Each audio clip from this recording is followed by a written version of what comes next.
मैया अरजी लगई तुह के आवै के परी। मैया अरजी लगई तुह के आवै के परी। नैहरे में मंगब मैया माता पिता हो। नैहर में मंगब मैया माता पिता हो।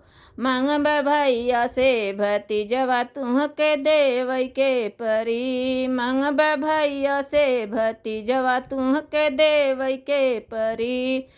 मैया अरजी लगई तुह के आवै के परी। मैया अरजी लगई तुह के आवै के परी। सासुरे में मंगब मैया सास ससुर। सासुरे में मंगब मैया सास ससुर।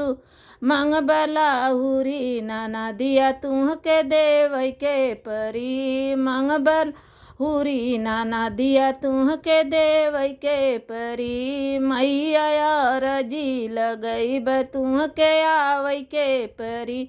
मैया अरजी लगई तुह के आवै के परी।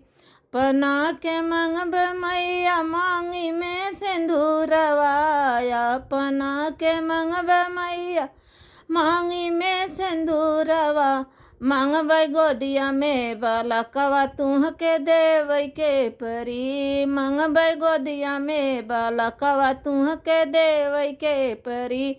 मैया अरजी लगई तुह के आवै के परी। मैया अरजी लगई तुह के आवै के परी। मैया अरजी लगई तुह के आवै के परी।